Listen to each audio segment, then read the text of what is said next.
Good morning, everyone, or good afternoon, good evening, good day, all those other things. Welcome to the Stanislaus County Board of Supervisors meeting. The time is 6:34. The date is April 20th. If I could have everyone please stand.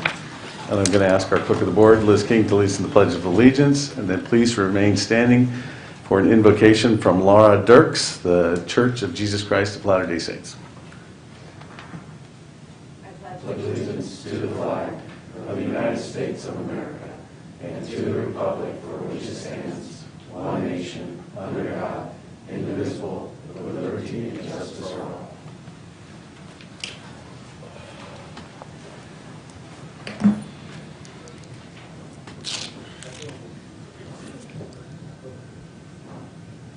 Our dear kind gracious Father in heaven, beloved Lord, we are so grateful that we could meet this night, that we might be able to partake of the freedoms that we have in this country and are blessed with, that we might go forward with thy love in our hearts and knowing that so many people depend on us. Beloved Lord, we are so grateful for the safety that we have and for just so many blessings. And we pray, Father, that each person here this night will be edified and uplifted to be able to share the messages that they have and to be able to find those things that they are in need of. We're grateful for this day, and we say this in the name of Jesus Christ. Amen. Thank you, Laura.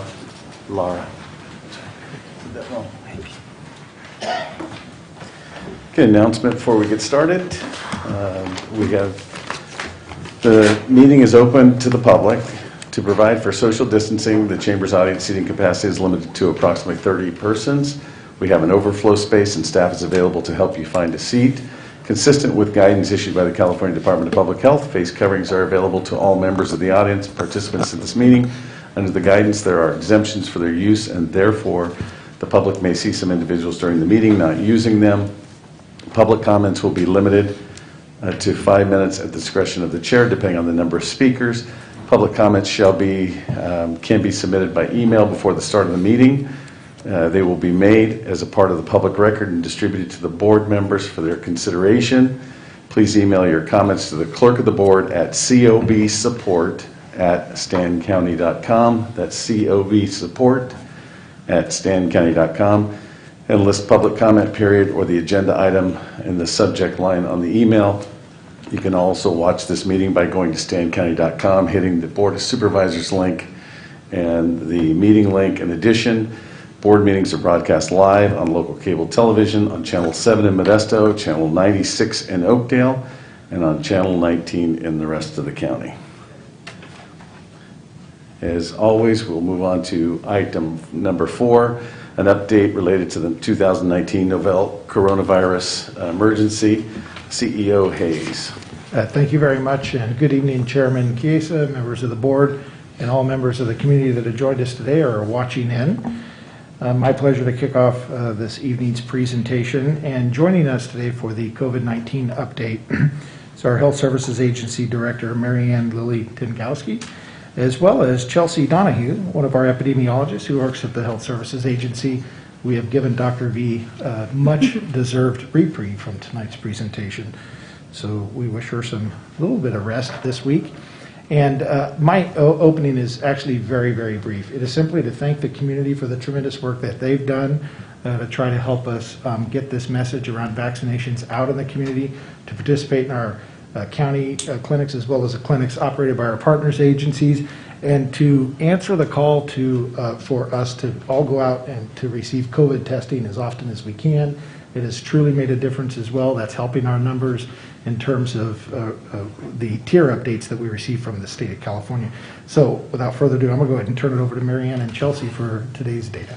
Hi, good evening. Thank you. So for my portion, I'm just going to overview what our case trends have been like over the past couple of weeks, hospitalization trends, and then what that means as far as the blueprint metrics and what tier we're falling in. So since February, we've been holding fairly steady as far as the number of day-over cases we've been seeing within Stanislaus County. Following that trend, we've also stabilized with hospitalizations and with ICU, occupied ICU beds. So when we view it, without the cases, just looking at those hospitalizations and those ICU confirmed COVID patients, similar to our case trend, we are seeing it stabilize at a fairly consistent level since February. So when looking at the stabilization, we want to make sure that there's no demographics or specific communities that are being adversely impacted more than others, like there could be hiding within that steady trend. So the first thing we look at is race and ethnicity. We can see overall those numbers also are staying fairly consistent since February. We decreased from our large spike that we saw over the winter, and again, to echo, it's thanks to the community for all the efforts they've made at the social distancing and those prevention methods. Our numbers have come down quite drastically from what we were seeing in January. But overall, those numbers are staying fairly consistent. When we look at percent of cases hospitalized by race and ethnicity, this is looking at of the cases reported among the Hispanic and the white community, what proportion of them are hospitalized by week. We can see that cases among white residents is slightly higher as far as percentage of cases hospitalized, but that's to be expected because overall the median age for that population is older. So that's staying fairly consistent with what we would expect. We also want to take a look at cases by age. Again, overall, numbers are staying fairly consistent and on par with each other as far as holding steady since February. Our highest case rate since February has been among 25 to 34-year-olds, and that's been consistently the case. When we take a look at percentage of cases hospitalized by age, doing something similar to what we did with race and ethnicity, we are seeing a higher proportion of 65 and older are hospitalized. You see that number has started to sort of tick up after January. That's again not unexpected. We tend to see that when our cases are lower, most likely due to how that population is being tested and screened. So when we have a large amount of cases, we see more asymptomatic screening among that population. And so that could be what's contributing to that upward curve. Since our cases have gone down since January, we are seeing a higher proportion of 65 and older hospitalized, which again really puts home that message of need to vaccinate, especially among that population. So next section, I will give a brief, not so much an update, a continuation of what our tier status is. So we continue to stay in the red tier. Our unadjusted case rate is 10.6, which fell in tier 1, but remember we moved to the red tier based on that accelerated health equity quartile. So our testing positivity and in our lowest HPI quartile continues to be in the orange. Something else that has potentially changed since this presentation was last given was this tier system now is kind of moving one direction. And so these metrics are being used to push you into a lower tier, but they don't necessarily qualify you to go back to the previous tier. What that means is even, let's say, our percent positivity and our HPI quartile increases slightly, they look at overall is our county drastically getting worse. So if it looks like objectively we're staying pretty steady and consistent, and our hospitalizations look okay, so we're not in danger of running out of ICU beds, then they will not use those metrics to move us back a tier. Another good trend we're seeing is our testing volume is staying pretty consistent with the state median. So the county is doing a really, really good job of using those testing resources and keeping us up with what the rest of the state is seeing. So I also wanted just to include this real quick just to show the progress that really has been made over the past months and weeks. So we went from a very high testing positivity back in January to now we are staying, we're actually qualifying for that orange tier. Similarly for case rate, we're at a very high spike in January, but the community has done a great job at lowering the spread of COVID within our, among our residents and keeping it fairly consistently around 10, 11 the past couple weeks. And that's my data update. Thanks, Chelsea. I'm going to go ahead now and give you more of the operational update from the EOC. And you all know we are definitely still in the pandemic. Oh, do you want to hit the slide? Thank you. And we're still doing a lot of what we've been doing for months and months and months.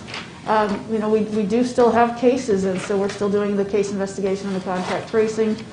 A lot of prioritizing with businesses and schools and trying to limit household spread. We were doing a lot of onboarding, a lot of recruitment to bring on more part-time vaccinators.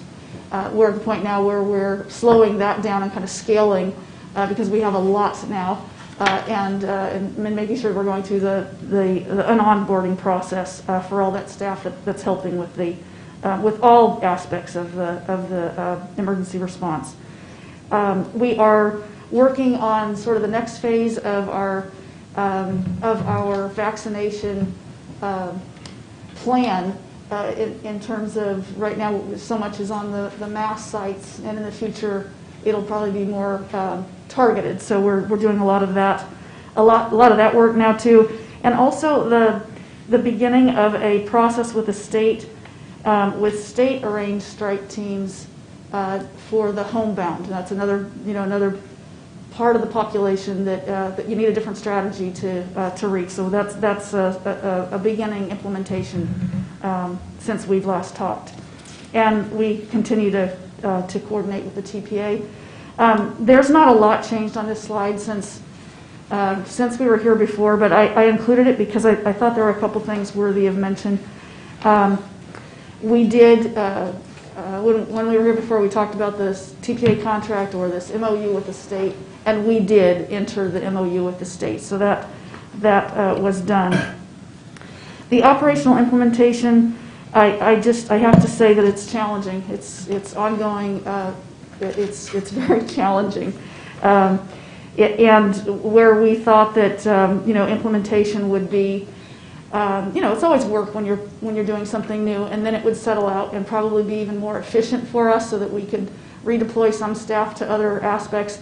That's not the way this is coming together. It's really just sort of splitting some of that allocation and redistribution process. There are times that if an order is from a TPA contracted provider is too small, they won't separate it, so it comes to us, and then we're still reallocating to providers. So I just want you to know that as far as the EOC, even though this TPA agreement is in place, there is arguably more work in this process that we're doing, but we're doing it. There are times that we receive for vaccine clinics that we aren't doing. And it's not really necessarily our providers. It might be a state contractor, but we receive the vaccine, we cold store it, and make the arrangements for the delivery. So in some cases we're doing all of it, in some cases we're doing pieces and parts. So I just wanted you to be aware that that's a part of what's going on. I'm not going to spend a lot of time on this. Before it was such a big deal, right? Those allocations, and are we getting our fair share? We're getting vaccine. The supply is sort of equal with demand now, and it actually is giving us a little more flexibility, so that's not an issue. But I included this because the state is still, the methodology still has that HPI-1 calculation in it to kind of catch up for those areas, which you know that we're kind of heavy in that HPI-1. And I wanted to show you why it matters and what's happening, and this is a good thing. This is a statewide look. And, for a lot of reasons that you know about, that included how the eligibility started, how some of the allocation first started and maybe went too long before it changed. The green represents the more healthy parts of our state, and one is less healthy.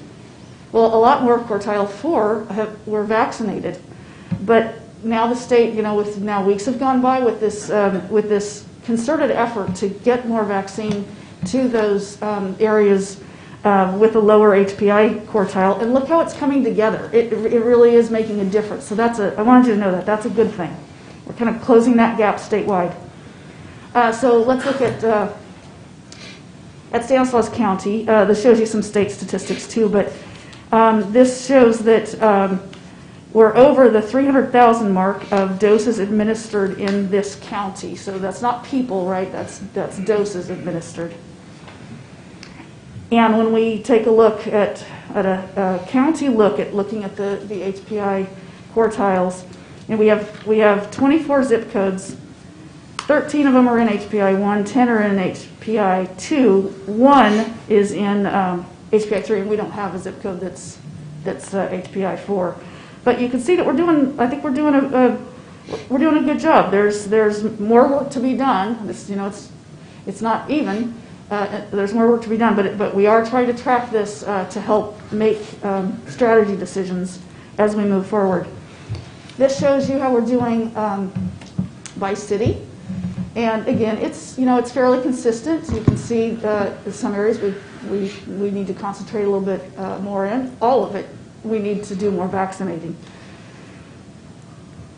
And then this breaks it down by some of our zip codes. And again, this helps to inform our. Marianne, just real quick, sorry. So back to that previous slide, and I guess even these two here. When we say we're doing a better job, we're trying. Is it all on us, or is it actually some on individuals not wanting to get the vaccine? Us trying to convince people to take the vaccine. Okay, good point. And I think as we move forward, it's going to get harder, right? I mean, I think as the weeks go on now, we're going to vaccinate. It's going to be harder to reach fewer people, and we're going to have to. It's not just about getting to them. So it's also about vaccine hesitancy. It's about a lot of information. It's probably going to include more working with different community groups. In some cases, maybe coordinating vaccination, but not be the county vaccinating. We've had some of that input that might keep people away as well. Okay. So not necessarily not having the availability for these groups, but just working harder to convince them to take the vaccine or to get the vaccination. And some of it, it's not all about convincing. Some of it is about convenience, okay, or hardship to get to get to certain making it locations. easier. Okay. But the easier, we're once we got through all the different eligibility, we're largely in the working population, and walk-in and having taking a chance of how long it might take wasn't going to work for a lot of those individuals. So having the scheduling system has helped, I think. Okay. So. Very good. Thank you. All right. Okay, and this shows you how the vaccinations are going by age, and there's different subpopulations that we need to be strategic about reaching, and like Chelsea said, that 65 plus, we know they account for the largest number of hospitalizations and severe illness and outcomes. So we do need to vaccinate everybody, but we definitely need to get more of the elderly vaccinated in our community. So we'll be working at that. This shows the vaccination coverage to date, broken down by race and ethnicity, which also will help guide us as we continue. And this just shows you how the trended doses administered over time. And I think that we are, it depends, like you've seen, by category, but between fully and partially, we think we're just over the 50% mark of at least one dose in our community. So we got to get higher than that, but that's a lot of doses. Okay, I thought at this point I should just give you kind of a snapshot of what we've done, not just what we're doing this week. So since we started doing the county pods, we have, as you know, we've got the 4 regional sites, Modesto, Oakdale, Patterson, and Turlock. And then I'm just listed out, and certainly this isn't every week. This is, maybe a couple of sites each week on a rotating basis. But this shows you the mobile clinics that we have run, really trying to make an effort to get out to all geographically throughout the county. And then some particular strategic mobile closed pods, so where these weren't open to the public, they were distinct and deliberately trying to get certain populations. Education was really to get schools open. The congregate living, the shelters, and food and ag. We know that was a big component of our case increase throughout this pandemic. So. We don't want that to happen again. We've got to get to these populations to avoid an additional surge. I think there's one here that I didn't list too. We also did a Turlock pod at the Salvation Army a couple of weeks ago on Lander. I want to point out that as the weeks go on now, we're beginning to see the demand is starting to drop at the mass vaccination sites. So we know that we're at that point that we've really got to be thinking what's that next phase as we go out and do more targeted with Oakdale for a couple of different reasons. With the Oakdale site, we worked with the city of Oakdale. We did our last first dose clinics last Friday, which this is a series. These are Moderna, so it's 4 weeks out. Our last second dose clinic will be on May 14th in Oakdale, and at that point we won't be using that community center any longer in Oakdale. That doesn't mean we won't necessarily be in Oakdale, but it'll probably be based on this kind of more of a targeted approach. Modesto and Patterson is targeted toward the end of May, so we're making those arrangements for when we'll sort of demode the mass sites and then Turlock to follow. All right, and this is, you're familiar with this. This is our schedule. All of even the mobile we've been able to put into the MyTurn system for appointments. So this just gives you a look at this week's county vaccine clinics. MyTurn, that's probably the best way for the public that is still looking for a vaccine, go to MyTurn. And yet for those that need to do it by phone, they will make an arrangement for folks that call that number. MyTurn was absolutely essential as we move forward. We had to have a scheduling system. It hasn't necessarily been completely smooth. It works well, but I want you to know that there have been some issues. Sometimes it's us. We're sort of learning to fly the plane as it's taking off with some of these systems. You would normally go, bring up a new system, you do a lot of training, and we don't have time. So some of it is maybe we set something up and we learned that there was a misstep. Some of it is it's the MyTurn system, and they're in the same boat, right? They're developing this as we're going. There have been some reminder messages. I know at least one of your offices got a call about this from a constituent where they received a text reminder of their appointment that was sent out by the system. We didn't send it, and it was for the wrong date or the wrong time. We've had a little bit of that going on, so we're working with MyTurn. This week we've had a clinic just vanish. And if it's not there, people don't know we have appointments available, but it's not up. So we're working with MyTurn. So I just want you to know for the most part, it's working really well, but there just are some of these glitches, and it's just going to continue. It's a process improvement, and we're working through it, and we're trying to make sure that the public has their opportunity to to get vaccinated. Just keep checking. That would be my message to the public. Keep checking. Don't assume that if you don't see it that there isn't one. Try to go back on and check again. And this I've showed before. This is another way to look for vaccine locations where you don't have to be an established patient or it's not a county. Most of these are urgent care and pharmacies. And some may have their own ways of scheduling. So at this point, we just encourage the public to please get vaccinated and don't let down your guard because we are still in this pandemic. So please continue to practice those smart precautions about distancing and wearing masks and washing hands and get tested. And this is just a clip I put up from our website. If you're trying to find out how do I get tested, where do I go to the website. It'll take you to how you can schedule at various locations. Okay, this is my last slide. So what's next? I thought I should mention the single dose, the Johnson & Johnson. You all know that it was put on a pause while experts were taking a look at what occurred with these very rare blood clots.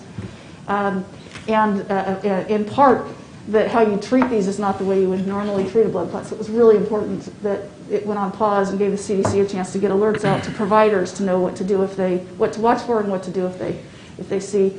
That team of experts meets again this Friday, and we don't know whether that pause will be lifted. It might be. It could be lifted with restrictions, maybe either cautionary messaging, or it could be that it's for particular. Maybe there's certain screening that would go. We don't know. So I don't know whether that will go live again after Friday or not. So we're monitoring that. But we have sufficient supply of Pfizer and Moderna, so it's not slowing us down. It's not changing our ability to have vaccination available for the public. So I want you to know that. So the state has said beyond the blueprint, June 15th. We don't exactly know what all of that means. Unless something really unfortunate occurs with hospitalizations, breakthrough cases hospitalized of vaccinated, unless something like that occurred, the state intends to move forward with this reopening and removal of this blueprint and all the tiers. I don't know that means everything goes away. I would anticipate that still masking and some of the precautions and just behavior, but not with all the very detailed guidance by sector and what. I think that will be going away. And we just at this point we're just awaiting more information from the state. And that's all I have for today. So I'll try to answer any questions that you have. So the hours, we've started moving the hours to longer hours or later hours, right? This week? Yes. We did one last week and this week at each site going till about 7 p.m. Are you seeing some success with that? Yes, but probably too early to say, and nothing is just not totally controlled, right? Because then we'll have another issue that's happened with maybe text messaging of appointment times and whatnot. So we're monitoring it, but I think we need to do that. There are folks that could get there after work. So we're monitoring how successful that is. Yeah, I think the first model is that, and then you guys always say it much more eloquently, but today I was over at the Center Plaza, and you can just see that the foot traffic is way down from what it was a couple of weeks ago. And so there's I can envision the model of the Max Vax clinics disappearing, as you said, and us having to go out into the community, much less efficient. But yet, if we're going to get to the hard-to-reach populations, and I just looked at your map, we still haven't been out to Diablo Grande, we haven't been out to Knights Ferry, LaGrange, Denair. I mean, there's still lots of the communities, as well as the folks, when you extend hours or you change hours, the people who are working families who might have to pick their kids up, we might have to run till 7 or 8 at night. So as we try and get more creative and trying to reach more people, I know that you've been working with the Ag Commissioner to try and get out specifically not just to processors but out into the field. Right. I think that we'll see great success, again, for a short amount of time. I don't know how long it'll last.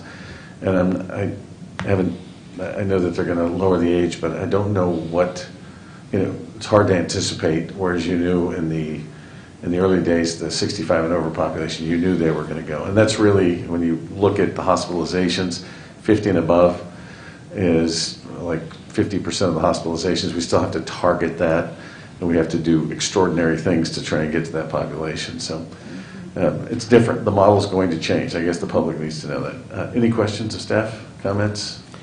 Just a quick question. Thanks, Chair. And thank you, Mary Ann and Chelsea, for the presentation. I always rely on this information to get back to the public.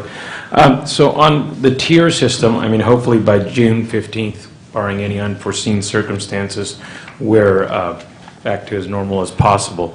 But until then, the unadjusted case rate is at 10.6, and then the other two are in the orange tier. So if we were to get between 4 and 10, would that put us in the orange tier, since 2 of our 3 criteria would be lower in the orange tier? We have to meet all of the criteria for the orange, or we do like we did with the purple and the orange. We could do the accelerated if we were in yellow, if we had test positivity and the HPI in yellow and our case rate was in red, we could move to orange. Okay, so it's 2 even lower than the tier that you're trying to go into. Right. So it's still probably a... We got to keep trying. Keep trying, yeah. And for keep clarification, consistent. and just for clarification, is it 2 weeks as well that we need to? It's my we need to hold our data there for 2 weeks. I believe that's still the case. Still, yeah, things are changing. Yes. Quite a bit. All right, well, hopefully no unforeseen circumstances by June 15th, and we just get back in by then. Thank you for the presentation again. Thank you. Questions, comments? Just a short comment of appreciation. I do appreciate you guys including the data for the cities as I requested a few weeks back. So I really appreciate that. It was very helpful. And also thank you for your responsiveness. My office was the one that was contacted regarding the issues with the My Turn app. So I really appreciate your follow-up, and the constituent greatly appreciate it as well. So thank you. That's great. And so we strongly recommend you get a vaccine. Our public health officer strongly recommends it. If you do, it's myturn, myturn.ca.gov. You can get an appointment, or you can go to vaccinefinder.org, I think it is, Vaccine Finder, and that'll tell you available what vaccine they carry and what appointments are available. Have something in stock. So, and make sure to tell all your friends. So thank you very much. Thank you. Thank you, guys.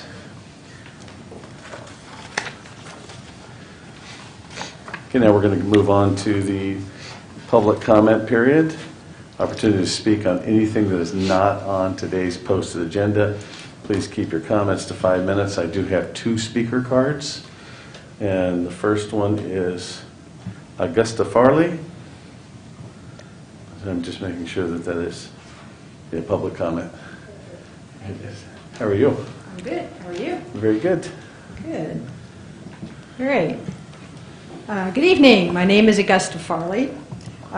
Did you know that for a lack of a couple of $100 for a reclaim fee, animal shelters could keep your impounded dog?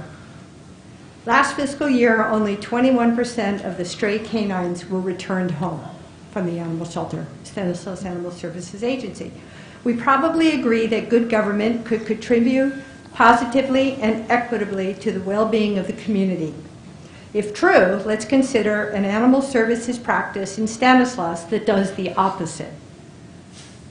Nationally, pet reclaim fees and fines have become an outdated practice. They are barriers to returning pets home, and they create an undue financial and emotional burden on under-resourced owners. Therefore, I'm asking that you eliminate the fees and fines at Animal Services. Here's why. Modern shelter goal is to keep pets at home with their families and out of shelters. When under-resourced owners are unable to afford the reclaim fees, they lose their pets. Then the shelter sells that pet to another owner, sends it to a rescue, or in a few cases, euthanizes it. Here's an example of where an inability to pay the impound fees and fines left an owner distressed by the near loss of his dog. At the end of last year, more than 7 people spent over 40 hours, 8 days, 8 trips to Animal Services, not including staff time, to reunite Charlie the Yorkie with his owner. The final fee was $170, which the owner couldn't afford, and Animal Services wouldn't waive simply because he didn't want to neuter his dog. What did that cost? Let's assume $15 per hour for staff, the owner, the friend, the driver, 2 community members, and me, plus the cost of housing Charlie for 8 days. Our outdated fees and fines policy sabotaged good governance, equitable treatment, and compassionate community care. Charlie could have gone home on day 1 if staff had counseled the upset owner. They would have discovered he was uninformed regarding dog licensing laws and neutering. Better customer service might have led him to reconsider his decision not to neuter. Instead of prioritizing Charlie's return to his owner, Animal Services perpetuated high barriers to reclaim, along with possible cultural incompetence. We know Animal Services sometimes grants waivers, which is promising. However, there doesn't seem to be any degree of order and consistency in doing so. The director told me, quote, "There is no policy and procedure as the fees and fines are applied in each unique pet situation," unquote. So does it depend on who is at the front desk, who the owner is, who the supervisor is, or how adoptable the dog or cat is? Some people get help, some people walk away and don't even bother to reclaim. Some people come back later, as Charlie's owner did. Charlie's owner left crying after saying goodbye to his dog. Fortunately, a friend became determined to find a way to get Charlie back, which is how the 2 gentlemen found our safety net program and we paid the fine. Have you seen people cry or heard them scream because they cannot afford to get their pet back? I have. I'm disgusted, heartbroken, and angry each time I do. Ed Jameson, the celebrated Dallas animal control director, said when his shelter switched from a policing model to helping owners, the screaming in the lobby stopped. Here's what you can do to keep families together. Eliminate the unjust and inequitable reclaim fees and fines code, as was recommended in the January 2020 University of Florida Shelter Team Assessment Report for Animal Services. If needed, find compromises, grant waivers, reduce stipulations, develop a donation fund, do something so all owners can afford to get their pets home. The priority is to reunite pets with owners, not to hold them hostage. Have clear policies and procedures that frontline staff can use immediately. Don't leave communication up to the chance of bias. Train staff to deliver good customer service with a relational approach, in keeping with sheltering as a community resource, not the current outdated policing model. We can create humane governance that benefits the people, public, and their pets. Thank you. Thank you very much, Augusta. And just for the public, I just wanted to let you know the animal shelter, I know Augusta knows this, but Animal Shelter is a joint powers authority operated by Stanislaus County, the City of Modesto, Waterford, Houston, Ceres, and Patterson. And Jody Hayes is our representative, CEO Hayes, and he will take those comments back to the board. Appreciate you taking the time. And you obviously foster. I want to thank you for fostering. Appreciate it very much. Okay, next up I have Susan Beasley.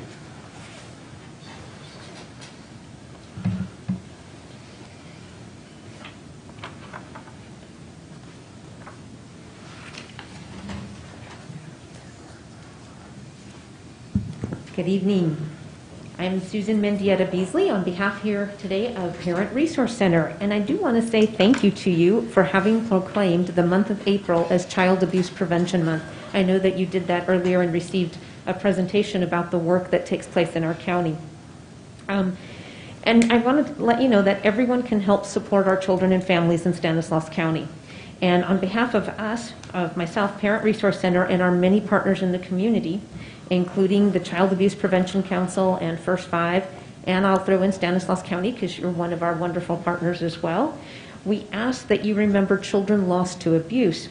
And this Friday, which is Children's Memorial Day at 10 a.m., all of the partners are hosting activities, and they're all going to be safe activities, virtual, some might be in person, but we invite you to join us at 10 a.m. for a moment of silence. This is when we're going to remember children who've been lost, but I also want to make sure that we have hope for the children that we have with us, and that we realize just how precious all of those children are. You're invited to participate. You're welcome to come over to the Parent Resource Center, either the airport site or our 5th Street site. Learn more about our resources that are available for all children and families in Stanislaus County. And each of you would have received, hopefully, a pinwheel. You're going to be part of the presentation. This is called audience participation. So a pinwheel, you wonder why. A pinwheel, when you look at it, is very, very whimsical. It's fun. It spins in the wind. You can make it spin yourself. Although those are going to be a little bit troublesome to spin because they're weighted down with a little message. And that message has a tip for parents about resiliency, or one of the 5 protective factors. It also has how to follow us on Facebook and a phone number. So what I ask of you is display your pinwheel, share it with someone else, and help us get the message out. And let folks know in Stanislaus County, that they can be part of the solution also. They can be a mentor. They can volunteer at a parent resource center, such as PRC. They can advocate on behalf of children, help a parent or a child in need, give a donation, or provide a loving home to a foster child. We can all support our children. And I do again want to say thank you very much to Stanislaus County. You're one of our wonderful partners. We're part of the Child Abuse Prevention Council, and we're part of First 5 Stanislaus. And again, just want to invite you to come out on that Friday at 10 o'clock. We're going to be doing a Facebook Live, and we're going to give it our best shot and hope it works from 2 locations. I've heard that you can't do that, but I want to see if I can make that happen. From 2 locations, we're going to try to make it live at the same time. So we'll see how it goes. So do hope to see you, and thank you very much for your continued support. Susan, thank you for all you do. Thank you. Thank you. Very good. Now it's an opportunity, Sergey Malha, do you want to come on up? Sure.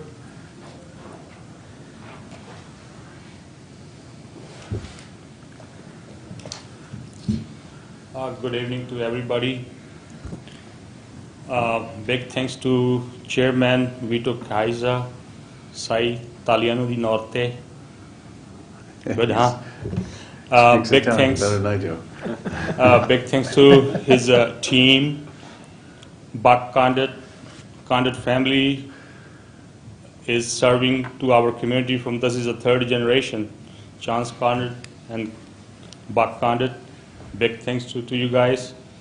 And Manny Gariwal from our Sikh community. He's serving from last about 8 years. He's a good businessman, good farmer.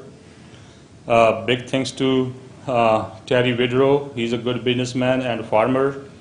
So I really appreciate from our Sikh community, you guys supporting our farmers, you guys standing for the American farmers. 3 years ago, we went to the water rally over there in Sacramento.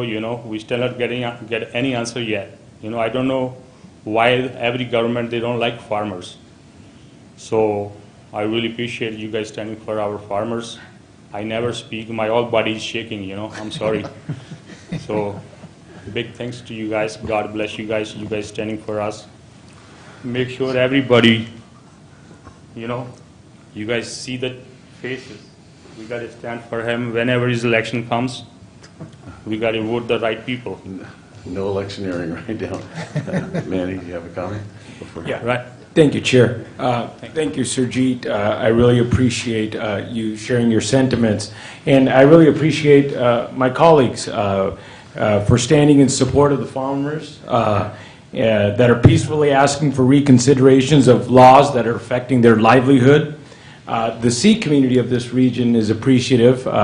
This is being a farming community. Any law that's against any type of farming community is atrocity, and sometimes it feels it's a direct attack on a type of livelihood, and we're all too familiar with that in this region in different circumstances. So members of the Sikh community from Turlock, Modesto, Ceres, our Sikh temple in Modesto, Ceres, Houston, they're also here. But I appreciate you, Surjit. You've really been an advocate for this. You've talked to other elected officials in this region, in other counties. I know San Joaquin County has also participated in acknowledging this, and you're working with the counties of Merced and Madera as well. Yes. So this is a big issue. It's an issue of livelihood and for the community. So I appreciate everybody that took the time today, and again, appreciate the entire board who acknowledged the concerns that the community has. Thank you, Chairman.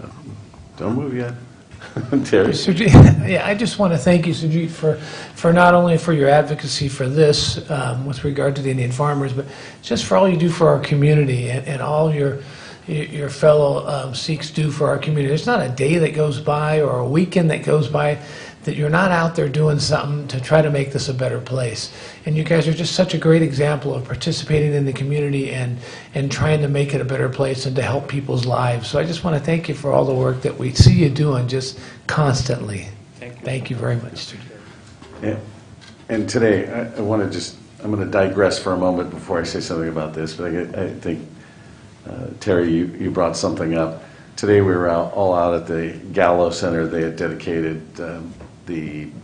it's a place where they put some instruments out, and it's, I'm trying to think What's it called? I can't remember what it's called. It's The Musical garden. It's a musical garden, and the community's there supporting, and not just monetarily, but people show up and they've put in a lot of sweat equity. And then I come and I listen to Augusta, who's fostering animals, and Susan, who's in charge of the Parent Resource Center and is helping kids, and Surjit, you, and I know Terry said it, it's the community, but there's not a day that doesn't go by that you're not out picking up garbage, taking care of a park, just helping the community. And I know that everyone else participates, not just you, but someone has to lead and someone has to, what they say, take the bull by the horn. So I'm so appreciative of what our community is, and this is what the essence of our community.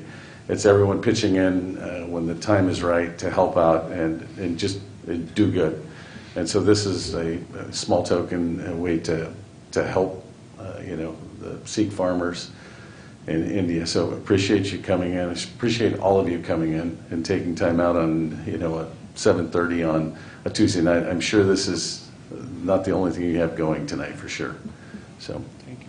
So can we have a picture with our community? Can you come meet over here, or we can come right there and you can stand up? Sure. We can get a picture. Are they going to come in here? Or are we gonna go? Yeah, why don't you just go on down real quick for a Let's quick all photo? Let's all go down there. Down to where it'd be easier in front. Yeah.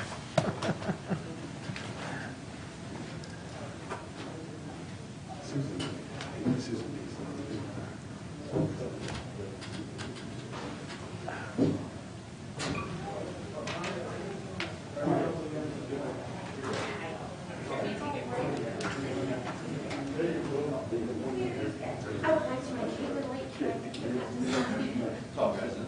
Guys in the back. Sure, guys in the front.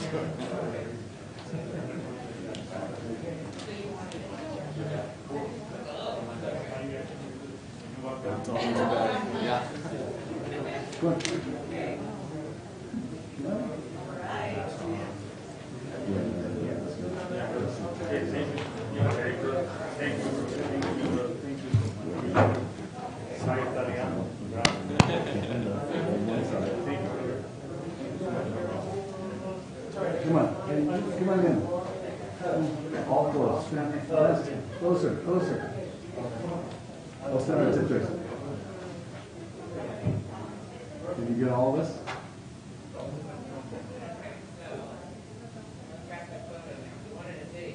Here we go. Okay. I got it. 1, 2, 3.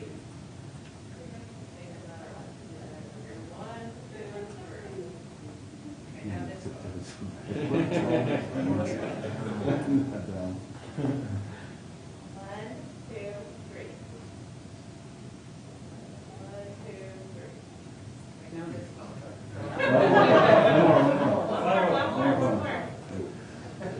That's that phone that knocks off 20 pounds, so take your time on that one. Yeah, that's a special one. 1, 2. Okay.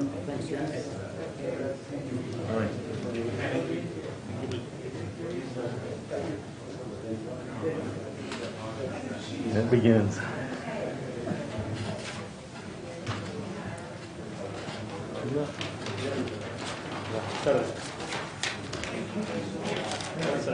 Should have taken a quick restroom break there.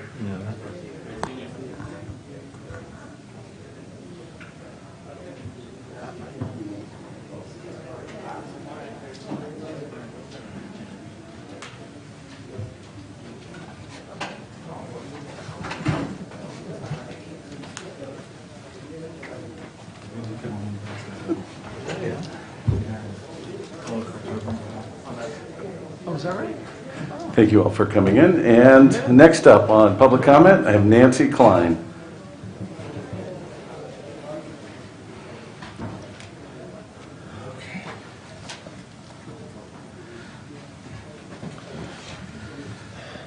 Good evening. Hi. Thank you so much for taking my late in the aisle yellow ticket. I appreciate that. My name is Nancy Klein. I am a citizen of Stanislaus County, transplant from the Bay Area. Moved here about 5 years ago. It's been great. I am here tonight to talk a little bit more about what Augusta spoke of. A little bit of background, I've been in animal welfare for about a decade. In the last 5 years, I've spent an enormous amount of time at the Stanislaus shelter. I work with rescues across California, Oregon, Washington, and even into Canada. And I evaluate and find new homes via rescue for many of our dogs at the shelter. I have proudly helped hundreds upon hundreds of dogs and impact the live release rate at Stanislaus Shelter year over year.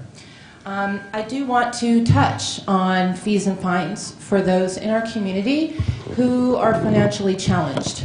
And I will say that the year of COVID certainly has underscored that in a lot of different ways, but also for pet owners. I personally have paid reclaim fees for 2 families in our area. And the reason I'm coming to the Board of Supervisors tonight, I do know that Stanislaus County has a large stake in our shelter. As was mentioned earlier, we do have a joint agreement with various cities. I attend the JPA meeting every month at the shelter, so I'm very well versed in the policies and things that go on. So I just wanted to underscore again, I think the need to really support our community, those who have animals that they're having challenges with. As some of you know, Augusta, she's been part of our community for a long time as well. She has, and I always have a list for her, she owns a boarding facility. She has a 501c3 rescue. She's a certified trainer. And as well, she also is the founder of the Stanislaus Pet Resource Center, designed to help people in the community with funds for reclaims, medical, and the like. So considering that the county does how should I say, represent about 42% of the intake at the shelter, and their contribution is about $2 million per year. I thought it would be important to speak to you each to underscore the importance. So I thank you for your time and your considerations. Thank you very much. And I can tell you, I've been out to the animal shelter quite a few times, and there's been trainers out there testing animals to see, where they're best suited. And I might have even talked to you in the past out there. You have paper and you're marking down. But I'm truly amazed. And during the state of the county this year, I talked about the animal shelter and how during COVID they were able to empty out the shelter because of folks just like yourself in Augusta. So we do appreciate it. And Jody has taken copious notes, and he will take that back to the I haven't gotten to animals. see Jody in person in a long time because we have Zoom meetings. Yeah, Zoom now, meetings. so. That's it. Yeah, for sure. Thank you so much. Thank you for taking time to come in. Anyone else for public comment? All right. Seeing none, we will move on to the consent calendar. We do want to pull item B1. Does any other board member want to pull an item? Any other item? Anyone from the public want to comment on any item that is on the consent calendar? Seeing none, I'll bring it back. If it's just a comment, Supervisor Withrow, do you want to? Yep. If I could, just really quick, and I know maybe I'll just address this to Jody, and I don't know if Deanna, if you really need to come up in this, but just looking at this one, we had back in the fall of last year, consolidated, brought in our capital projects division in the GSA. And I think when we did that, I thought there was even some positions that were added at that point for us to do that. And then when I look at this, it looks like now we're going to kind of contract out some of the, something to do with our capital projects division. And so I just wanted to feel more comfortable about this. When I look at it, this is a 5-year contract that we're going to sign up for here. And I guess if you could, Jody, provide me some comfort here that, we bring this into to our GSA and we provide more positions for it, and then right away we're changing the way we've always done it, and we're going to contract out with a lot of this. And so I'd like to see, anyway, make me feel better about this. And I guess I'm a little nervous about 5 years. I'd like for it to be able to come back to us in a year and see, how is this working? Has it reduced the amount of time staff is needed? Do we need as much staff? Like I said, since we created positions. Sorry, a lot of questions there, but just and make me feel better. Before, I've always been thinking about this. I just want to read what the item is for the public because they're not looking at, but it's an approval of a professional services agreement with the Gordian Group, doing business as the Mellon Group, in the amount not to exceed $700,000 to provide job order contracting, programming, development, and implementation services for various county projects through the GSA. I'm sorry, go ahead. Perfect. That's what I was talking about. Okay, a couple of things I would like to say in recognition of that. And if I get stumped here or if I say something incorrect, I'll ask somebody that we work with from the audience here to just come up and please correct me. You're welcome to do that. When I think you're all very familiar that for decades we had a model where capital projects were delivered out of the chief executive office here, and that we made an intentional change in that for numerous reasons, but largely due to turnover in some of our key staff and our ability to survey other jurisdictions and how do they manage these kinds of critical building projects. There's always a handful of them that are really instrumental in our success for the future. So we elected to form this marriage between our General Services Agency and Capital Projects. Along the way, we have to guess as to what staff are going to be needed to truly make this work, while also balancing the need to not have more staff than necessary, because then you're going to build in the overhead cost of the entire program, and it's going to cost us more to deliver projects. That's the simple truth. So along this challenge, we've made some tweaks. We've already come back to the board at least once to tweak the staffing levels, to change some of the classifications of positions that are available to the organization. My agreement with the team that works behind the scenes to get this done is that we're going to try this. We're going to try this for the next year, and we're going to see how this works and what it delivers. And if we're doing something good, that's great. But if we're not, then we're going to need to adjust. So along the way, the reason I'm sharing this with you is because I also challenged the team to basically bring to us best practices that they're seeing in other communities that we are not necessarily doing here. We have become very comfortable in being able to deliver, projects and excellent work under a specific model. But for a variety of reasons, that model isn't necessarily available for us to just continue forevermore. So I've asked them specifically to go out to other counties, other communities, and to find what works well. And I know the term is often overused, but it truly is about working smarter and not harder. And so that's what this agenda item really does for us. It's hard to explain that in words, but what's happening is in our current structure, very small to medium-sized projects, even though they may be very simple. If you owned a building or even in your own home and you decided to change your carpet, that's a pretty easy process to go through. It's not going to be too complicated. In Stanislaus County government, it is extremely cumbersome, and there is a lot of process and person power associated with actually doing a very, very small project and some of our medium-sized projects. So they did benchmark other organizations, and they found a model that does use a contractor to basically pull together, create a value book of business on what the opportunities look like for work with general contractors in Stanislaus County working on our infrastructure, and that they ultimately look to bring on about 5 general contractors for the next 1 year. So that's the plan. Is for the next 1 year, we're going to align with about 5 general contractors. and we're going to test them out, and we're going to see, can they perform the work better? Can they be price competitive? And then can they eliminate the type of work and busy work that the staff in the General Services Agency currently have to do, as well as staff throughout the county departments that are spread all over the county. So this isn't just about the GSA CAP project staff, but also staff throughout the county. I think what we'll owe it to the board is for us to come back after that year and to revisit this issue and to say, okay, how is this working? I think what's also a little bit misleading is in terms of what the costs of this program are, there are some overhead expenses related to the individual projects. I think it's roughly about 5% to the contractor, and then the general contractors roughly have about a 1% surcharge on the projects. So there's not a lot of overhead related to general contractors, and then the 5% that we're paying to the contractor, in this case, we have deemed to be an excellent value in terms of how much time it's going to save us. Ultimately, I think to answer your question, Supervisor Withrow, we need to determine, well, have we saved enough time in order to save on some of our county resources? Are we potentially over-resourced once we bring on these additional components?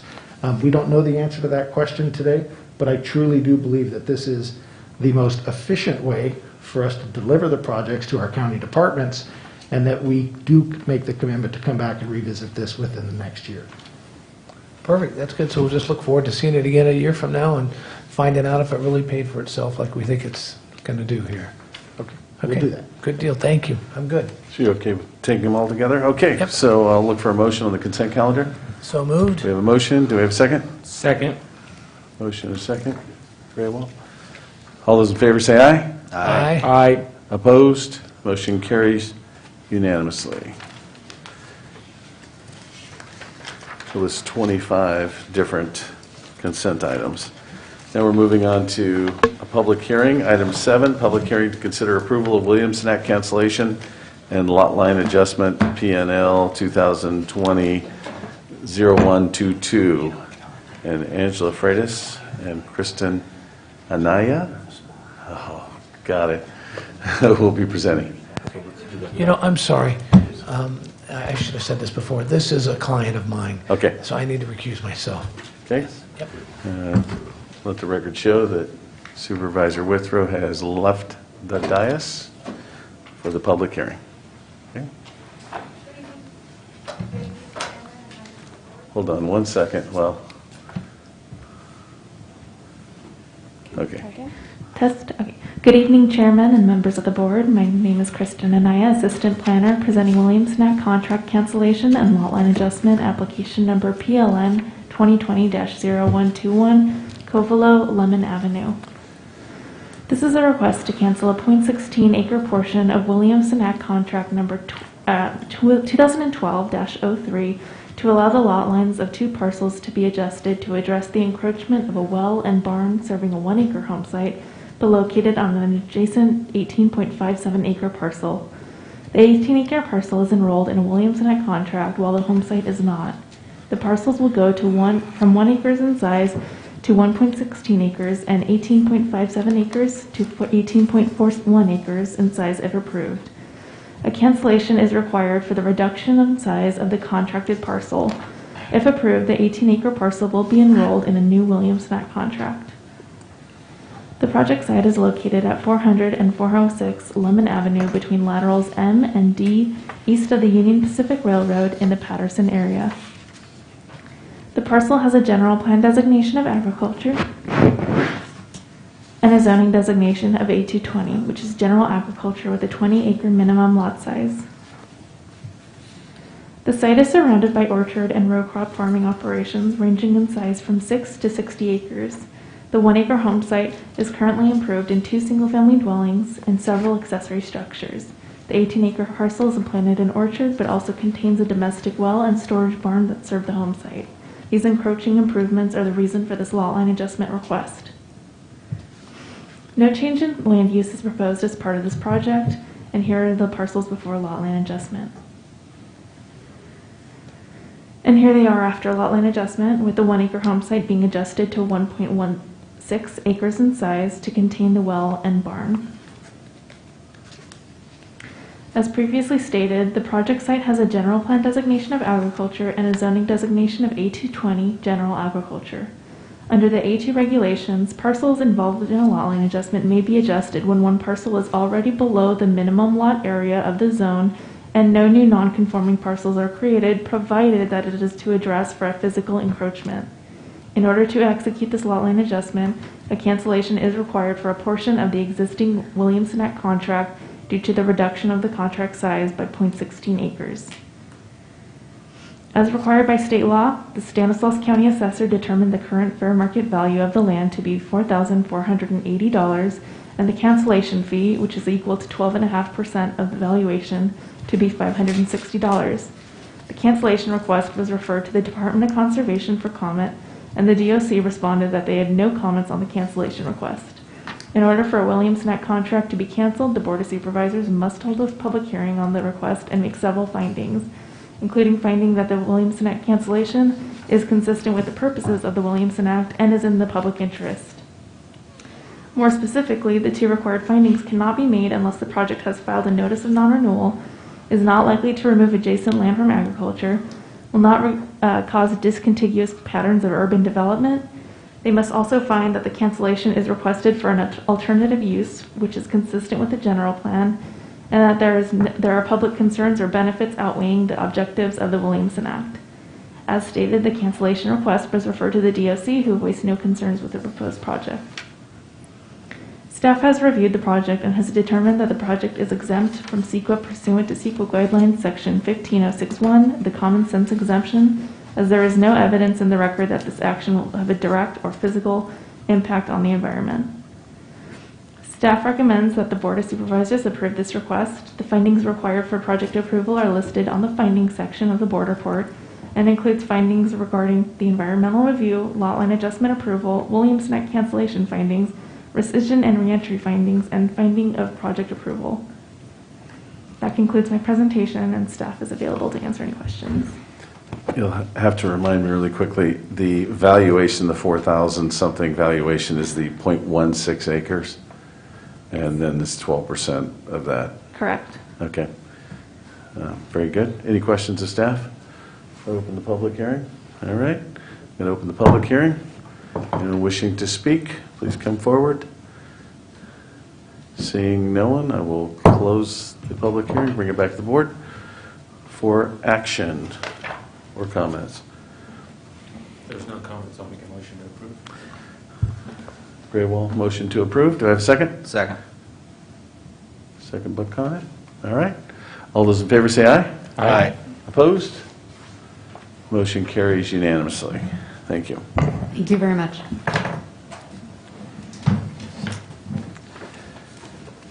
Good job, Kristen. Okay. On to item 8.0, discussion item, approval of the Stanislaus County Supervisorial Redistricting Project Charter approval, membership of the Redistricting Steering Committee, and appoint membership and the Ad Hoc Citizens Advisory Redistricting Commission. Chief Executive Office, let's see, Damian Martinez will be presenting. And Damian, I'm going to tell you, I'm going to give you just stand there for 1 minute. We're going to wait for Supervisor Graywall to return.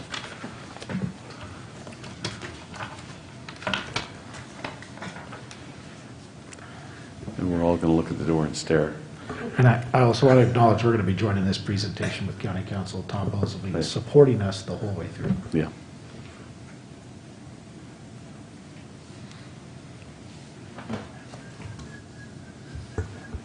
Hey, Deborah. Thanks for coming in.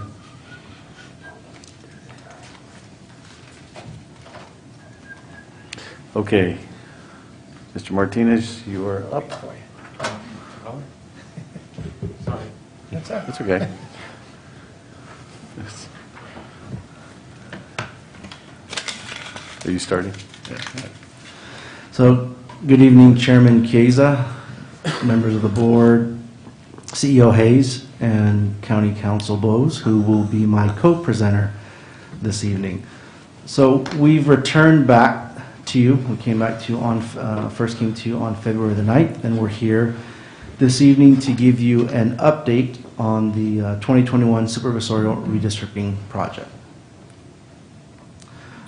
I want to first acknowledge who's not here with us in person, but virtually watching this meeting, our consultant who we've contracted with, which is the same consultant that worked with us a decade ago on our redistricting project, and that is Karen McDonald, principal consultant from Q2 Data and Research. And so she's part of our team who's working with us and advising us, and will do so for the duration of the redistricting project. So I just wanted to acknowledge her. And I also wanted to acknowledge the, I guess we would call it our executive team for the redistricting project, who's helped a great deal, not only with this presentation, but with the project thus far. Of course, County Council Bowes, Clerk of the Board Liz King, Michelle Arender, confidential assistant at CEO's office, and Deputy County Counsel Sean Wahid. Hopefully I pronounced his name correctly. Just as a review, for those who are watching, that redistricting is a process by which supervisorial district boundaries are drawn every 10 years to ensure each district has the same number of people. And we are required, and the board shall adjust the boundaries so that they are equal in population. Now, what we have before you today, one of the staff recommendations, is a project charter. And so our project charter outlines the project scope and cost, time frame, statement of work, risk management, project structure and responsibilities, critical delivery deadlines, goals and deliverables, and our project methodology, tools, and procedures. Essentially an agreement to proceed with our redistricting project. Also before you, another staff recommendation, is to have our redistricting steering committee, sort of the exec committee who oversees this particular project. And the responsibilities of the redistricting steering committee and their duties are to oversee supervisorial district alternatives within required guidelines, to consider, evaluate, and incorporate public input, advise the project team, which consists of staff here at the county, on redistricting process as needed, finalize options for the board consideration, and to provide guidance to the board on redistricting issues. Now, the members that we are proposing for approval on this committee to the board are 6 individuals. First, the Chief Executive Officer, Jody Hayes, our Clerk Recorder, Register of Voters, Donna Linder, County Assessor, Don Gakel, Information Technology Central Director, Paul Gibson, our Planning Department Director, Angela Freitas, and our Public Works Department Director, David Lehman. And we have already reached out to these individuals to ensure their participation on this steering committee, and so we will have that before you as a recommendation at the end of the presentation. So now what I'd like to do is turn it over to my co-presenter, County Counsel Bowes, who's going to walk you through the third staff recommendation, which is for our advisory commission. So, County Counsel Bowes. Thank you, Damian. When we last discussed redistricting, we talked about how federal law sets out broad guideposts and our state law fills in the specifics. As a reminder, there are 3 issues in federal law: is population equality, the racial considerations contained in the Voting Rights Act, and equal protection and gerrymandering restrictions. We also discussed that since the last time we did redistricting in 2011, there have been significant state law changes to the redistricting process. Perhaps the most significant changes occurred in the Fair Maps Act, which is effective January 1, 2020, which provides standardized redistricting criteria aimed to keep certain communities together and to prohibit partisan gerrymandering. It also contains expanded community outreach and public hearing requirements and timelines. And the Fair Maps Act specifies hearing procedures to allow the public to provide input on the placement of boundaries and on proposed boundary maps, requires the governing body to take specific steps to encourage the residents of the local jurisdiction to participate in the redistricting process. And you'll see that play out as we go forward. Specifies criteria and deadlines for counties to adopt or adjust new district boundaries, and I'll talk about that in a little bit, how we are affected. Eliminates discretionary criteria and rule that we were allowed to do prior to January 1, 2020, and prioritizes mapping criteria.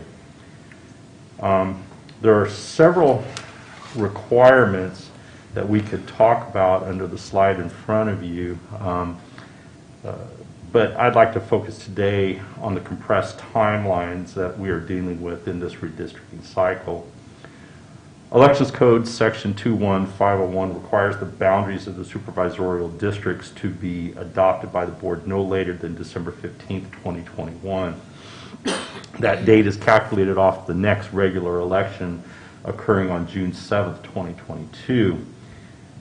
We expect census data to arrive on September 30th in the state, which is 5 months later than what it should be arriving, giving us just 2.5 months to review the data, draft proposed maps, hold the hearings, and give the notices of those hearings, all required by law.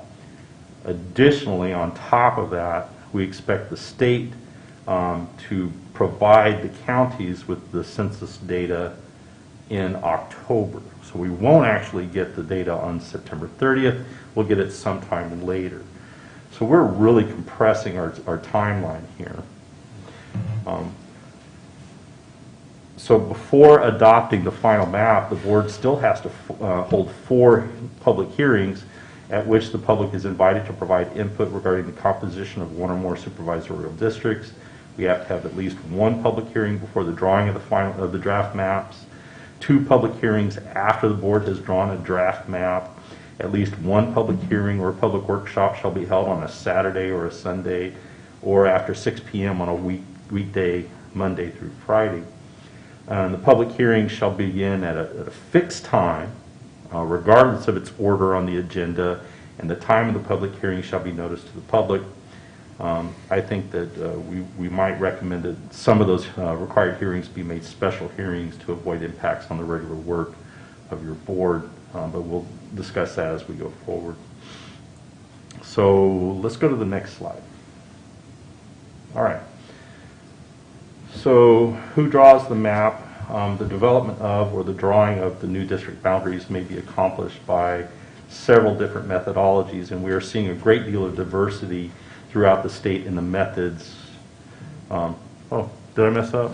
No, that's all right. Go ahead. and we're seeing a great deal of diversity throughout the state in the methods chosen. During the February 2nd, 2021 board meeting, this board chose to set up an advisory redistricting commission to work with staff and our consultant to prepare proposed maps for adoption by the board. Several other counties are taking this path as well. Advisory redistricting commissions are allowed under Election Code 23001, and their makeup is set forth in Section 23002. An advisory redistricting commission recommends proposed district boundaries to the board. It makes recommendations. It doesn't adopt the boundaries. Next. There we go. The duties of the advisory commission are set forth in the slide on your screen. The 2 I'd like to highlight are the last 2, numbers 4 and 5 on your screen. The advisory commission is asked to propose 2 alternative maps for consideration by your board, and they are asked to work in collaboration with the project team in order to produce those maps. They're not expected to do that work on their own. This instead is a collaboration between staff, our consultant, the Citizen Advisory Commission, and ultimately your board. Next. All right, the process of seating the advisory commission began with the opening of the application period on February 12th, which we held open for 30 days, closing it on March 12th. Today, we will ask your board to complete the application process and appoint the members of the commission. Next. I think we had a very successful application process, and we're pretty proud of it. As a small Central Valley county, receiving a total of 54 submissions with only 3 ineligible applications is something I think we should be proud of. Regarding those ineligible applications, some of our MAC members are elected and they may not participate because they are elected county officials. And we had 1 county employee apply, and by law they may not participate either. We worked hard to reach out to the public to get those 54 applications, and Damien has further information to present on our outreach efforts. Okay. Thank you, County Council Bowes. I want to talk a little bit about our efforts on how we conduct our public information campaign to request applications for the Advisory Redistricting Commission. And so, with this particular slide, wanted to note a couple of things, or a few items. First is that those that which we can confirm that were posted to the community are the following. So we had contacted all of our cities in the county, city governments, to post the application on their website. We also worked with our community manager and with our public information officer to ensure, as well as with focus on prevention, to distribute the applications. And I do want to note that with the first category here, that they were provided and posted in English and in Spanish. And so I just want to make that clear that the request to participate and to submit an application was in Spanish, as well as the application was in Spanish. It was also available on our website in English and in Spanish. Also, we posted it in local newspapers, the Modesto Bee, Sirius Courier, Riverbank News, Turlock Journal, and the Oakdale Leader, and those were posted in English. In addition, we distributed and contacted several different organizations and entities that we hope that posted the information for their directories or for the individuals that they serve. In terms of outreach for the numbers, if you count all the individuals that these organizations reach, that, I guess, a rough estimate, we're in the tens of thousands.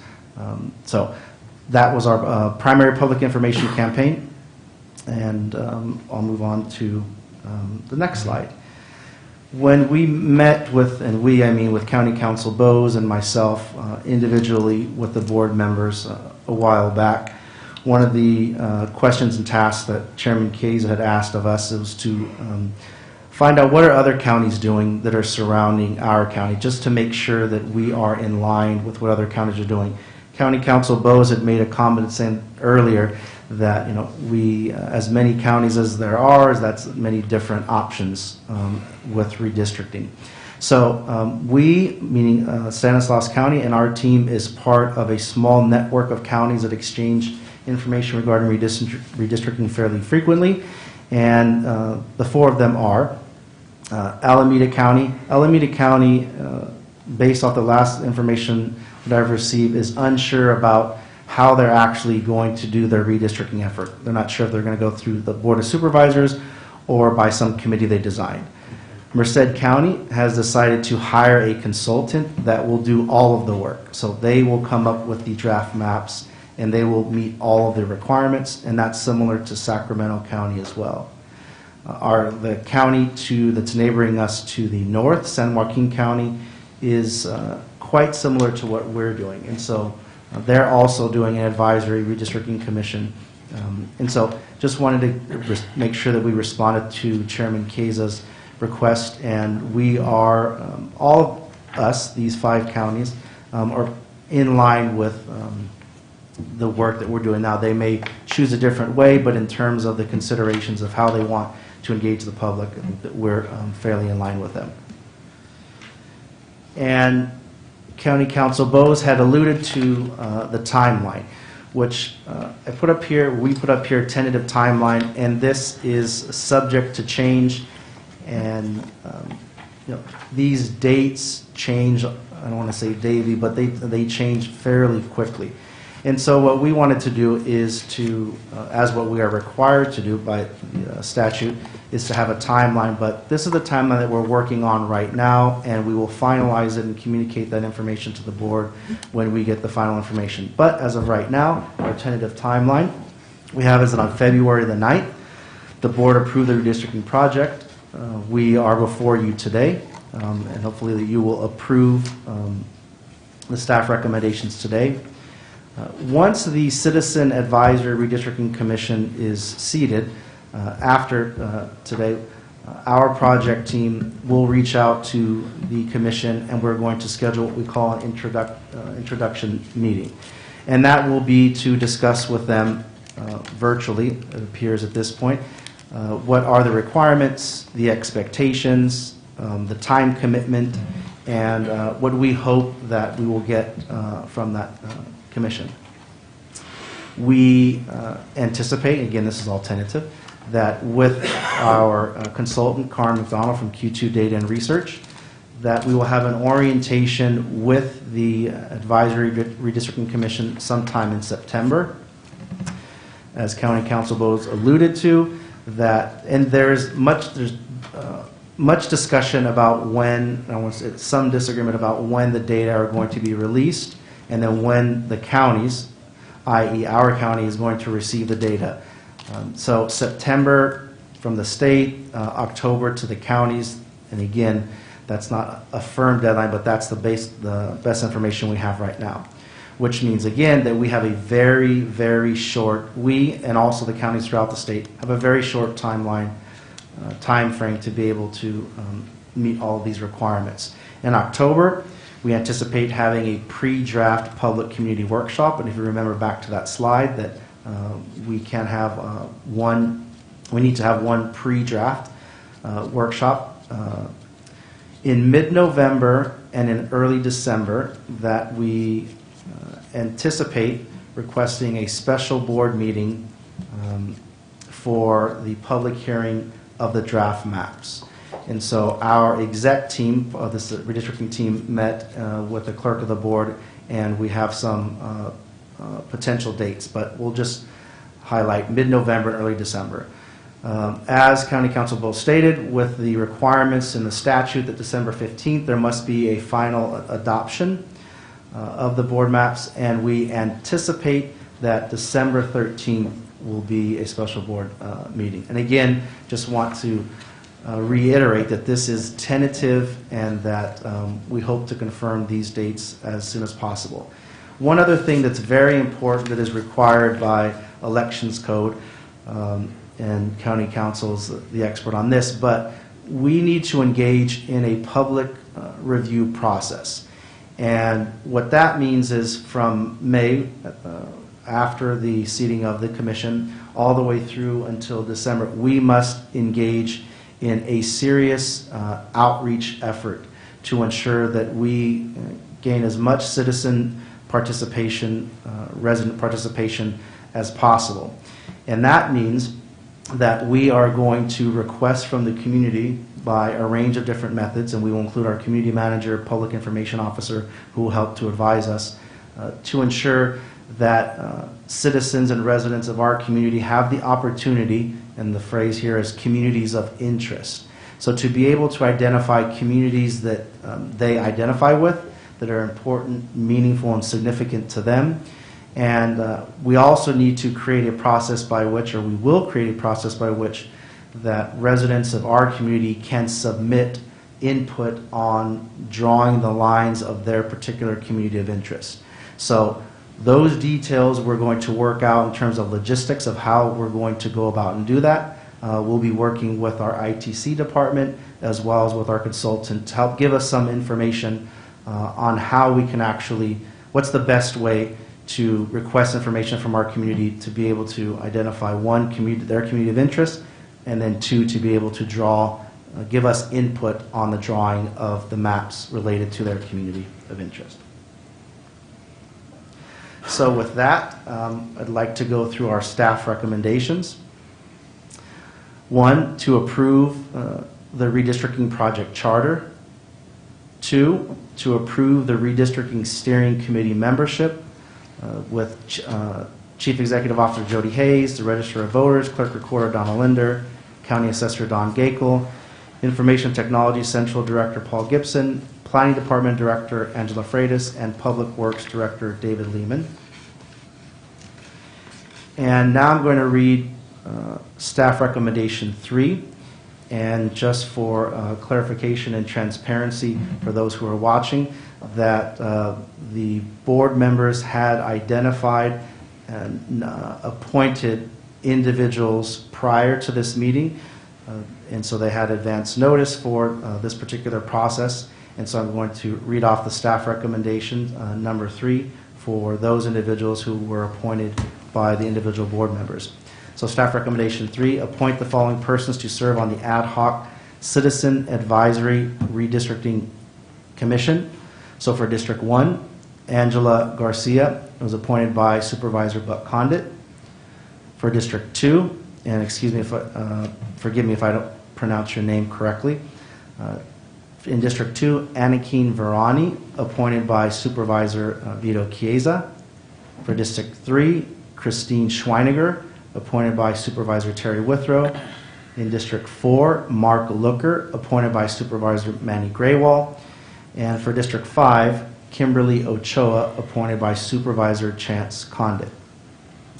Now for staff recommendation 4, appoint nominations from the applicant pool for membership on the Ad Hoc Citizen Advisory Districting Commission.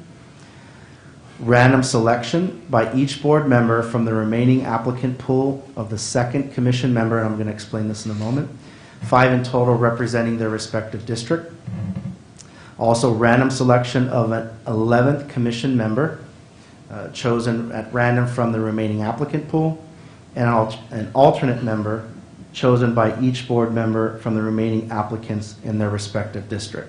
So what we are going to do is to go through a selection process, which County Council will explain and walk us through. But before we get to that particular process, I'd like to return it back to the board if you have any questions, and then we'll move into the actual selection process, and then we'll return it back to the board for the board action. Any questions of Damien, staff? Nope. I think we got it. Good job. Go to the public. Okay. I guess I'll ask for public comment at this point. No? Okay. Seeing that? Okay. Liz, can you help me, please?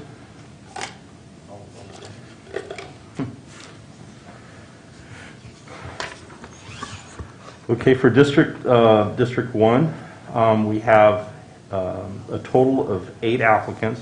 Angela Garcia has been removed from the list, and we have 7 popsicle sticks. And would you go ask Supervisor Condit to select one of those and read out the name to me, read out the number to me. That's okay, I'll just give it. 6. Number 6. That is Perfecto Munoz. Congratulations, Perfecto. All right.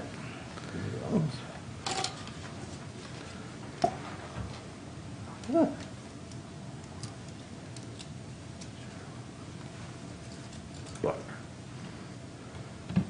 The next would be Vito.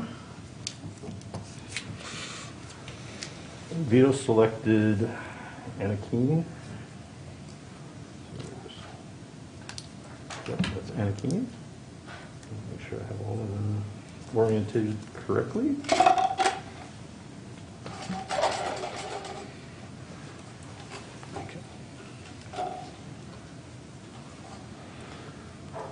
Number 11. Number 11. Cecilia Huddleston. Congratulations, Cecilia. Good. All right, and the next will be Supervisor Withrow. And Supervisor Withrow chose Christine, can't say the last name. All right, there we go.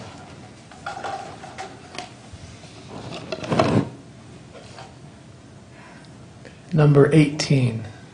Number This is 18. Carmen Murad. All right, congratulations, Carmen.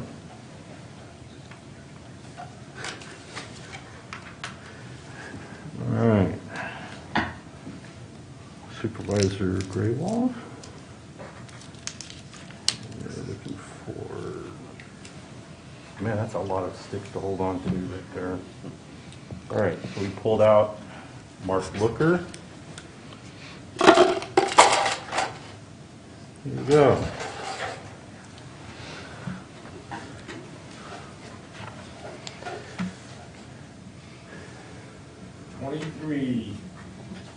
Miguel Denoso. Congratulations, Miguel.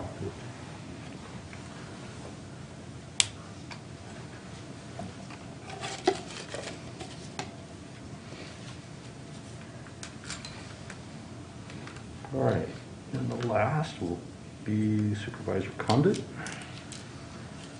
Pressure's on. Sounds like there's some change in there. Is there some money? And it feels like it, right? Who put money in there for me? Kimberly Ochoa. So it's pulled out, and we have final draw.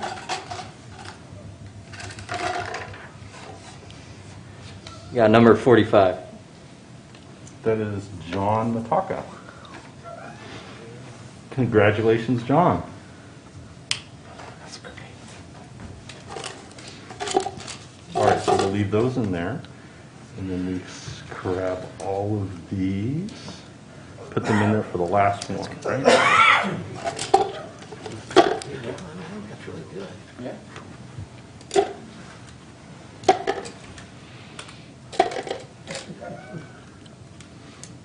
All right. Thank you.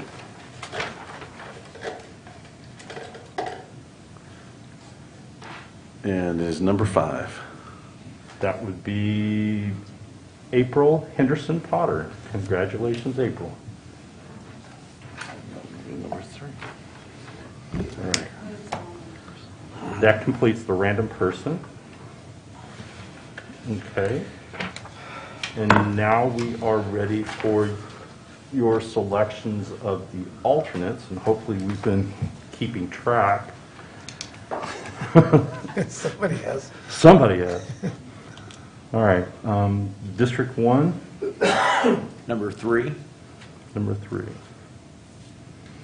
That would be Andrew Ganowski. Genesi. Genesi. There we are. All right. District 2. Number 9, Sam David. District 3. Number 16, Alex Samano. District 4. Number 19, Solange Altman.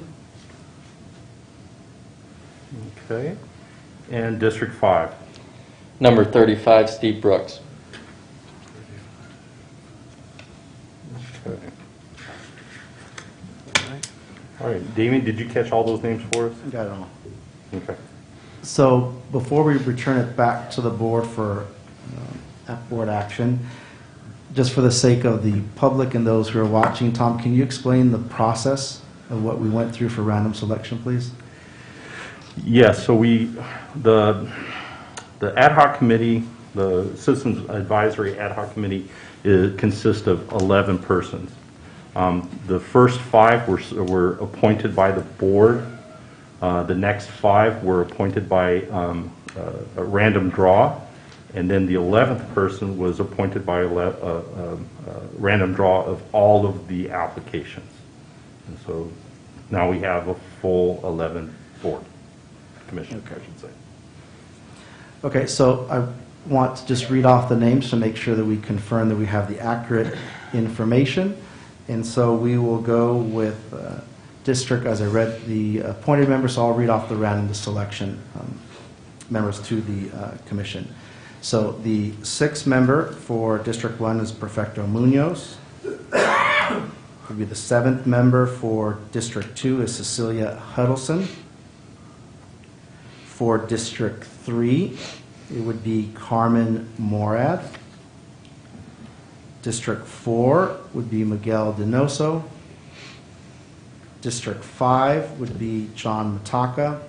And the 11th member selected, the at-large member selected at random of the remaining applicant pool would be April Henderson Potter. For the alternate, so in the event that the 11 members cannot serve on the commission for whatever reason, that we have decided to have an alternate, and those alternate members are, I'm sorry for the not pronouncing your name correctly, for District 1 alternate Andrew Ganassi. For District 2 alternate member Sam David. District 3 alternate member Alex Samano. District 4 alternate member Solange Altman. And District 5 alternate member Steve Brooks. And so that completes the selection process for the Ad Hoc Citizen Advisory Redistricting Commission, and we would like to return it back to the board. Thank you very much, Damien. And it sounds a little confusing, but it's really not. And I'm excited for all these folks. I think it went really well last time. Karen is an excellent consultant. She's done this before, and so I look forward to seeing what they have to come forward. Okay, so we do have staff recommendations. We did them all on an ongoing basis, but we do have to certify the appointments, right? Yes. As a board action? Yes. So, are there any other questions of staff? Other questions? All right, I'm looking for that motion. Oh, anyone in the audience? Nope. I got you. Supervisor Withrow. I will make a motion to approve all staff recommendations. Second. We have a motion and a second. All those in favor say aye. Aye. Opposed? Thank you very much. And I'm assuming we're going to notify tomorrow? We'll be on the agenda. Very good. Thank you, Damien. Thank you. We'll move on to correspondence.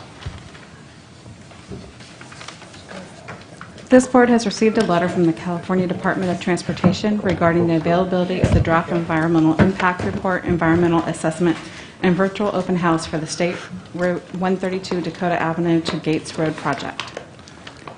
Referred to the Department of Public Works.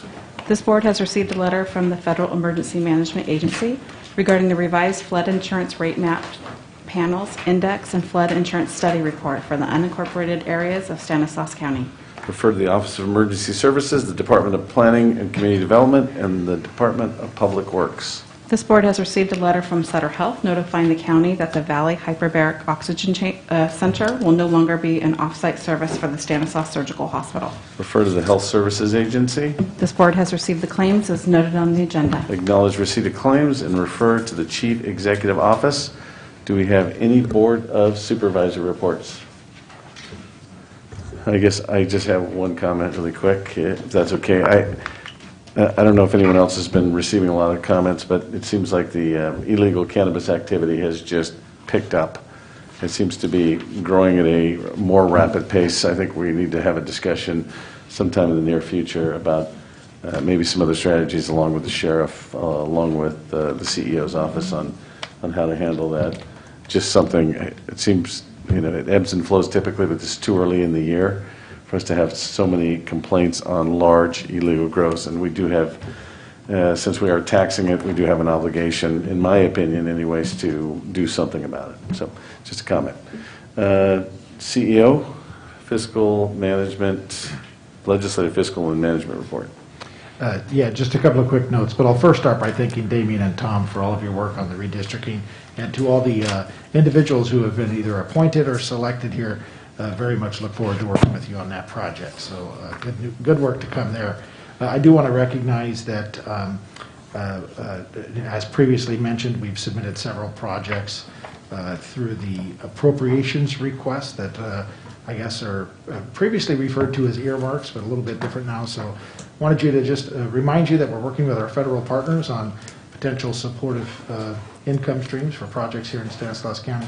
Also wanted to acknowledge that we have distributed a letter in opposition of AB 1188, which addresses issues related to detailed reporting for rental requirements, and our objections are outlined in that letter.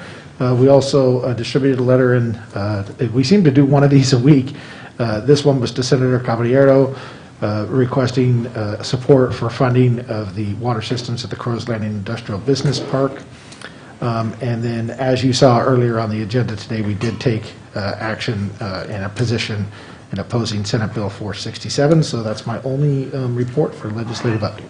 All right. If there's nothing else for the good of this order, this meeting is adjourned.